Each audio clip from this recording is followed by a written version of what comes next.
Ẹ káàbọ̀ padà sí ètò ìwé ọ̀run ṣíṣe. A fẹ́ fi àǹfààní yìí tọrọ àforíjì lọ́wọ́ gbogbo ẹ̀yin olólùfẹ́ wa fún àwọn àsìkò tí a kò fi ìwé ọ̀run ṣíṣe sí orí ẹ̀rọ ayélujára wa. Àwọn ohun tí ó ṣẹlẹ̀ jẹ́ ohun tí ó kọjá agbára wa tí kò sì ń ṣe ohun tí a lè dojúkọ. Ṣùgbọ́n a dúpẹ́ fún Ọlọ́run fún ìṣẹ́gun ńlá eléyìí tí ó fi fún wa. Ẹ jọ̀wọ́ ẹ má bínú. Ní báyìí ètò ìwé ọ̀run ṣíṣe ti bẹ̀rẹ̀ padà lákọ̀tun. Òní ni ọjọ́ Ẹtì, ọjọ́ 29 nínú oṣù kẹjọ ọdún 2025. Ó tó àkókò fún ìwé ọ̀run ṣíṣe, ìwé ìtọ́ni ojoojúmọ́ fún ìdàpọ̀ tímọ́tímọ́ pẹ̀lú Ọlọ́run, eléyìí tí a tẹ̀wọ́ olùṣọ́ àgùntàn Enoch Adéjàre Adébóyè kọ. Àkọ́rí wa fún tòní ni kò sí ọ̀ràn tí kò ní ìrètí. Àkọ́sọ rẹ̀ wà nínú ìwé Genesis orí 18 ẹsẹ̀ 14, eléyìí tí ó kábàámọ̀ pé ǹjẹ́ ohunkóhun wà tí ó ṣòro jù fún Olúwa? Èmi yóò padà tọ̀ ọ́ wá ní ìwòyí àmọ́dún, Sárà yóò sì bí ọmọkùnrin. Bíbélì ká wà nínú ìwé Jeremáyà orí 22 ẹsẹ̀ 26 títí dé 27.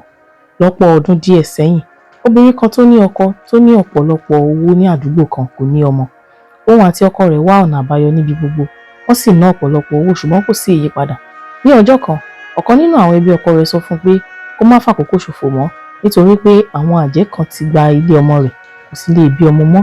Ó wá sí ìjọsìn ẹ̀mí mímọ́ kan, Ọlọ́run sì sọ pé ẹnìkan wà nínú ilé yìí, wọ́n ṣẹ̀ṣẹ̀ sọ fún wọn pé o kò ní ilé ọmọ. Má ṣe ṣàníyàn torí pé èmi yóò fún ọ ní ìbejì.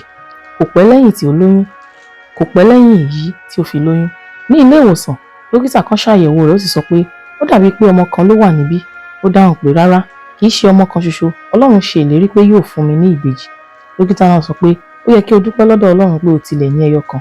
Ó tún lọ fún àyẹ̀wò mìíràn lẹ́yìn oṣù 3. Dókítà náà sọ pé àwọn ọmọ méjì ló wà níbí. Nígbà tí àkókò rẹ̀ dé láti bí, wọ́n gbé e lọ sí ilé ìwòsàn tó wà lára àwọn tó dára jùlọ ní òkè òkun.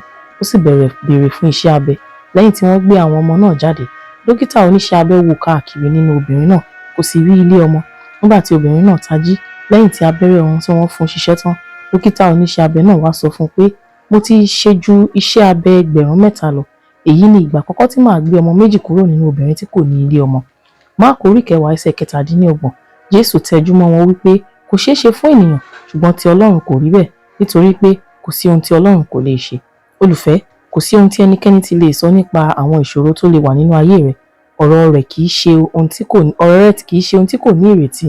Nígbà tí ènìyàn bá sọ pé ọ̀rọ̀ kan kò ní ìrètí, nítorí pé wọn kò tíì bá Ọlọ́run tó ń yí ọ̀rọ̀ tí kò ní ìrètí padà ni. Àìní ọmọ Elizabeth jẹ́ ohun tí kò ní ìrètí, ṣùgbọ́n Ọlọ́run rán áńgẹ́lì rẹ̀ lọ láti bá Sàkáráyà ọkọ rẹ̀ sọ̀rọ̀. Tí ayé bá ti pè ọ́ ní àgàn, tí wọ́n sì sọ pé ọ̀rọ̀ rẹ kò ní ìrètí, ní orúkọ tó ju gbogbo orúkọ lọ, Olúwa yóò ṣe àbẹ̀wò sí ọ, yóò sì yí ìtàn rẹ padà. Tí o bá ti sunkún nínú ìbànújẹ́, ìwọ yóò bẹ̀rẹ̀ sí sunkún ayọ̀ ní orúkọ Jésù. Má ṣe rẹ̀wẹ̀sì, fi ìgbọ́kànlé rẹ sínú Ọlọ́run. Kókó ọ̀rọ̀: kò sí ọ̀ràn tí kò ní ìrètí tí o bá fi ìgbọ́kànlé rẹ sínú Ọlọ́run.